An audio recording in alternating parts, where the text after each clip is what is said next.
Hello बच्चों, आज हम लोग पढ़ने वाले हैं एक्सरसाइज 1.2। 1.2 को पढ़ने से पहले हमको उसके बेसिक के बारे में जानकारी होना ज़रूरी है।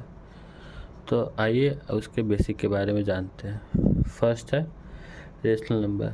रेशनल नंबर उसको कहते हैं जिसे हम p/q के रूप में लिख देते हैं और q यहाँ पे 0 नहीं होना चाहिए। ठीक है, इसका एग्जाम्पल 5/2, 0 - 7/11, 13/15, ये सब होता है। इरेशनल उसको कहते हैं जिसे हम लोग p/q के रूप में नहीं लिख सकते। ठीक है, जैसे एग्जाम्पल √2, √3, √5, यानी कि जितना प्राइम नंबर होता है उसके अंदर रूट कर देंगे तो इस सबको हम लोग इरेशनल नंबर कहते हैं। ठीक है, क्योंकि इसे p/q के रूप में नहीं लिख सकते हैं, क्योंकि अंदर √5 का वैल्यू होता है 2.36067, ऐसे करके आगे जाता है, डिवाइड नहीं होता है, इसलिए इसको हम p/q के रूप में नहीं लिख सकते। √3 का वैल्यू होता है 1.732050, ऐसे करके ये आगे जाएगा, ये कटेगा नहीं। और अंदर √2 का वैल्यू होता है 1.414221, ऐसे करके जाएगा, ये कटेगा नहीं से। इसको हम लोग p/q के रूप में नहीं लिख सकते, इसलिए ये सब इरेशनल नंबर।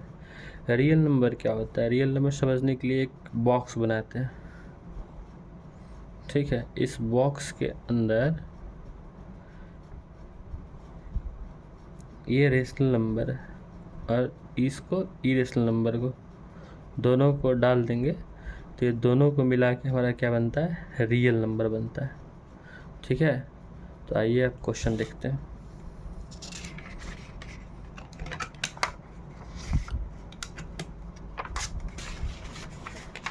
फर्स्ट नंबर कह रहा है every irrational number is a real number.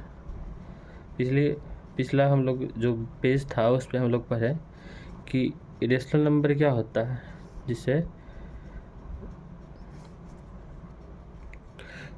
p/q के रूप में लिख सकते हैं। ठीक है, तो क्या रियल नंबर है? अभी हम लोगों ने देखा कि हर एक रेशनल नंबर इस बॉक्स के अंदर आ रहा है, तो यस, इसका आंसर हो जाएगा yes.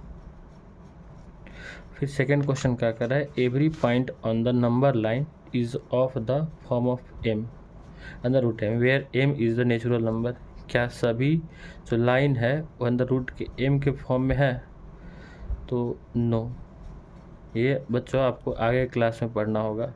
Under root imaginary line आप जब पढ़िएगा 11th या 12th में, तो उसके बारे में आपको पढ़ना है। ठीक है, तो इसका आंसर हो जाएगा नो।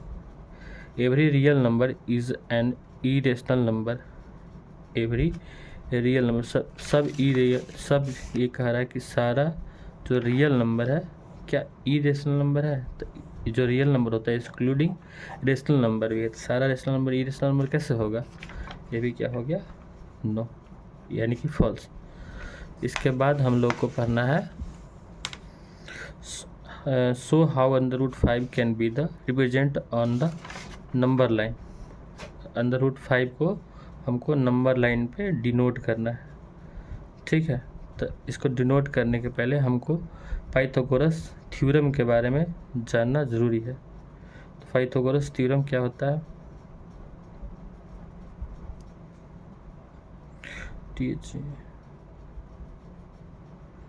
थ्योरम, पाइथागोरस थ्योरम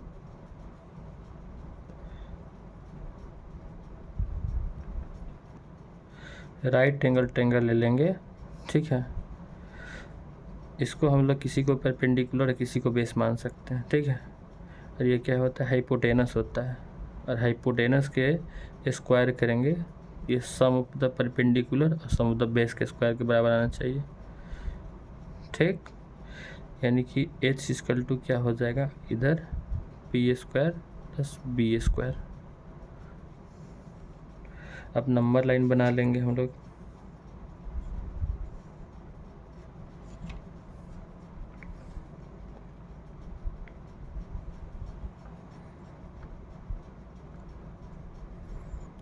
यहाँ 0 1 2 3 4 और इधर में क्या होता है -1।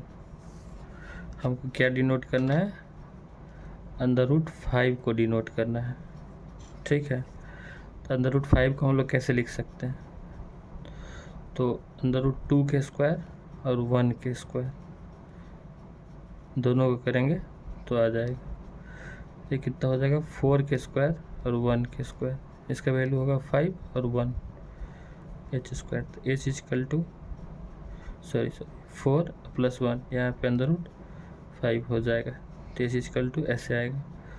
जब भी इसको हम लोग जो 2 मानेंगे, 2 इस वाला लाइन को मानिएगा, ज़्यादा वाला जो रहेगा उसको हम लोग ये वाला पार्ट को मानेंगे, और 1 जो रहेगा परपेंडिकुलर को मानिएगा, ठीक है। तो यहाँ से 2 यूनिट ये हो गया, और हम लोग 2 यूनिट को माने हैं इसको, तो इसको 1 यूनिट इसको ऊपर कर देंगे, ठीक है, और 0 से इसको यहाँ पे मिला देंगे, यही हो गया हमारा √5, ठीक है। लेकिन इसको लाइन पे डिनोट करना होगा, तो यहाँ पे हम लोग ज्योमेट्रिक कंपास लेंगे, यहाँ पे उसका जो नुकीला वाला पार्ट होता है यहाँ पे रखेंगे, और यहाँ पे रख के उसको ऐसे से यहाँ पे दिखा देंगे, क्योंकि हम अभी पिछले क्लास में देखे हैं √5 का क्या वैल्यू होता है 2.360, तो ये यहाँ पे 1 2 यहाँ पे करीब आएगा, ठीक है। यहाँ पे दिखा देंगे √5 यहाँ पे होगा। ज्योमेट्रिक कंपास से कीजिएगा, यहाँ से एक पॉइंट रखिएगा और दूसरा पॉइंट है इसको ऐसे करके गिरा दीजिएगा, तो यहाँ पे करीब आएगा, यहाँ पे इसको डिनोट कर दीजिएगा √5।